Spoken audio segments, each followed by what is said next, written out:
Hello दोस्तों, मैं राकेश। आप लोगों को अर्पण दास जेनेटस यूट्यूब चैनल में बहुत बहुत स्वागत है।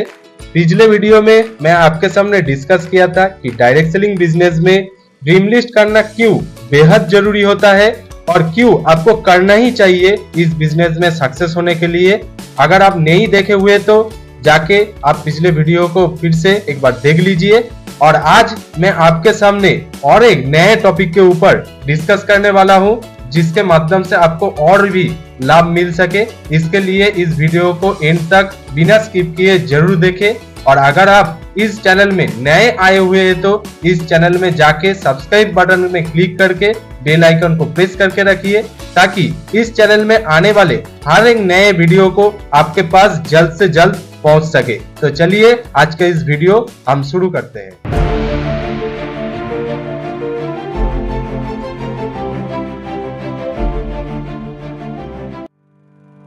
इस डायरेक्ट सेलिंग बिजनेस में ड्रीम लिस्ट करना क्यों बेहद जरूरी होता है, ये तुमसे सुनकर हम बहुत ही एक्साइटेड हूँ और हमको बहुत ही अच्छी तरह से क्लियर हो चुका है कि ड्रीम लिस्ट बनाना क्यों डायरेक्ट सेलिंग में बेहद जरूरी होता है। लेकिन हमको एक चीज जानना बहुत जरूरी है कि ड्रीम लिस्ट बनाते समय कौन सी चीज के ऊपर हमको बहुत ज्यादा ध्यान में रखना पड़ेगा और इसको कैसे तैयार किया जाए, ये अगर हमारे पास जानकारी होता तो बहुत ही अच्छा होता।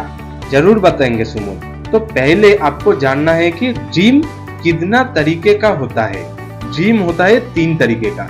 एक होता है फिनेंशियल ड्रीम, यानी कि आप आपके जो इनकम है इसको आप बढ़ाना चाहते हैं और आप एक लोन में हैं, लोन से आप बाहर होना चाहते हैं, लोन को चुकाने की आप एक ड्रीम लेते हैं। तो ये सब कुछ फिनेंशियल रिलेटेड जितना भी ड्रीम आप लिखते हैं ये सब फिनेंशियल ड्रीम के अंदर आते हैं। दूसरा है मटेरियलिस्टिक ड्रीम, यानी कि आप आपका जो संपत्ति है इसको बढ़ाना चाहते हैं। जैसे कि आप एक फोन खरीदना चाहते हैं, आपके घर में एक एसी लगवाना चाहते, आप एक बाड़ी खरीदना चाहते हैं, घर खरीदना चाहते हैं, तो ये सब आता है मटेरियलिस्टिक ड्रीम के अंदर। तो तीसरा आता है पर्सनल ड्रीम। पर्सनल ड्रीम यानी कि आपको खुद को आप व्यक्तिगत तौर पे डेवलप करना चाहते हैं, जैसे कि आप बहुत लैंग्वेज में भाषा सीखना चाहते हैं। तीसरा होता है कि आप ऐसा भी होता है कि आपका नाम के आगे एक डॉक्टरेट होना चाहिए, तो इसके लिए आप पढ़ाई करना चाहते हैं, ऐसा भी हो सकते हैं। ये सब आता है पर्सनल ड्रीम के अंदर। तो ऐसा होना चाहिए आपका ड्रीम। 3 तरीके का होता है। और अगर आप समय के तरीके से आप समझेंगे तो ड्रीम को आप 3 समय के अंदर आप डिवाइड कर दीजिए। एक होता है शॉर्ट टर्म ड्रीम जो आप 6 महीने के अंदर अचीव करना चाहते हैं। एक होता है मिड टर्म ड्रीम जो होता है 1 साल के अंदर आप अचीव करना चाहते हैं। और तीसरा होता है लॉन्ग टर्म ड्रीम जो कि आप 3 से 5 साल के अंदर अचीव करना चाहते हैं। जो भी आप ड्रीम लिखेंगे वो एक 3 तरीके के अंदर डिवाइड कर दीजिए कि कौन से समय के अंदर आप कौन सा अचीव करना चाहते हैं। इसके साथ और एक बात सुमन आपको ध्यान में रखना पड़ेगा ड्रीम लिस्ट बनाने के समय, वो क्या है, अगर एक वर्ड में अगर आप समझेंगे तो होता है स्मार्ट। इस स्मार्ट से क्या होता है, एक एक लेटर को अगर आप तोड़ के देखेंगे, एक एक लेटर से और एक करके एक वर्ड निकल के आएगा। जैसे कि पहला लेटर क्या है, एस। एस मतलब स्पेसिफिक, यानी कि ये आपका जो ड्रीम होता है वो स्पष्ट तरीके से होना चाहिए। एम मतलब मेजरेबल, यानी कि उसको मापा जाए। वो जो ड्रीम आपने लिखा है वो कितना प्राइस का होगा, कितना क्वांटिटी में आप लेना चाहते हैं, ये आपको मेजरेबल होना चाहिए। तीसरा क्या है, ए यानी कि अचीवेबल। अचीवेबल मतलब आप जो ड्रीम लेते हैं वो आपको अचीव कर पाएंगे, ऐसा आपको ड्रीम लिखना है। जो नहीं कर पाएंगे ऐसा लिखने से कोई मतलब नहीं है। चौथा आता है आर। आर यानी कि रियलिस्टिक होना चाहिए। जैसे कि आप एक ऐसा ड्रीम लिखेंगे जो वास्तव में उपलब्ध है, ऐसा नहीं लिखेंगे जो वास्तव में नहीं है और आप लेना चाहते हैं, ऐसा नहीं, जो है और आप अचीव कर सकते हैं, रियलिस्टिक हो, ऐसा ड्रीम आपको लेना चाहिए। और अब 5वां जो चीज है टाइम बाउंड, यानी कि आपको समय वहां पे उल्लेख रहना पड़ेगा। आप कौन सी डेट में अचीव करना चाहते, कौन सी साल में अचीव करना चाहते, कौन महीना में आप अचीव करना चाहते, ये सब उल्लेख करना बहुत जरूरी होता है। तो आपको ये स्मार्ट वर्ड को आपको ध्यान में रखना पड़ेगा ताकि आपको अच्छी तरह से एक ड्रीम लिस्ट आप बना पाए।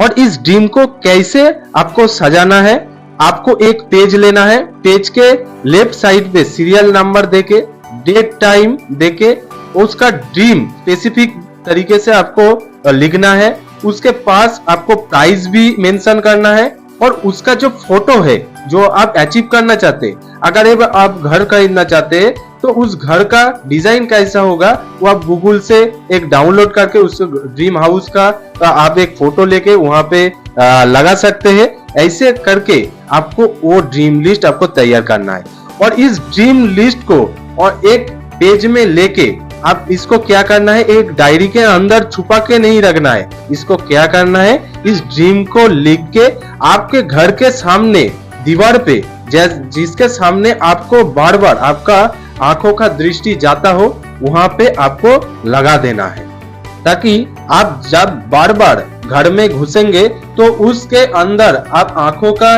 रोशनी जाने के साथ साथ आपको याद आ जाएगा कि आपको ये अचीव करना है, इस समय के अंदर अचीव करना है और ये ऐसा हमारे साथ रहेगा, ये आपको याद आ जाएगा। और कोई भी अगर आपके घर के अंदर दूसरा कोई व्यक्ति भी आए गए तो वो भी अगर आप देख सकते हैं, तो ऐसे जगह पर आप उसको चिपकाए और उसके साथ साथ आपके मोबाइल के वॉलपेपर पे भी आप रख सकते हैं। तो ऐसे करके आपको इस चीज को आपके सामने रखना है। जितना बार आपको याद आएगा, आपको माइंड के अंदर ये जाएगा, तो तब आपको एक अंदर से मोटिवेशन आएगा और आपको काम करने में उत्साहित करेगा, फ्यूल की तरह आपको काम करेगा। ऐसे तरीके से आपको इस ड्रीम लिस्ट को तैयार करना है। थैंक यू राकेश, आप बहुत ही बेहतरीन तरीके से हमको ड्रीम लिस्ट के बारे में हमको जानकारी दी है। तो मैं आज ही बैठ के ये ड्रीम लिस्ट तैयार करूंगा और ये हमारे घर के दीवार पे, हमारे फोन के वॉलपेपर पे मैं लगाऊंगा और फिर हम काम स्टार्ट करेंगे। तो आप लोगों ने भी अगर इस वीडियो के माध्यम से कैसे ड्रीम लिस्ट बनाया जाए इसको आपने जानकारी ली है और बहुत ही अच्छी तरीके से अप्लाई कर लिया है, तो आपने भी इस वीडियो के नीचे लाइक बटन पे प्रेस करके कमेंट सेक्शन के माध्यम से आप लिख के जाइए कि कैसा लगा आपको ये वीडियो। और आपके टीम में जितने भी सारे लोग अभी तक ड्रीम लिस्ट नहीं किए हैं उसको आप इस वीडियो को फॉरवर्ड कर दीजिए और उनको भी ड्रीम लिस्ट बना के काम स्टार्ट करवा दीजिए, ताकि उन लोगों ने भी सक्सेस की ओर और भी अच्छी तरीके से बढ़ पाए। तो आज के लिए बस इतना ही। अगले दिन हम मिलेंगे और कोई नई टॉपिक के साथ, नए वीडियो के साथ आपके सामने। तो थैंक यू।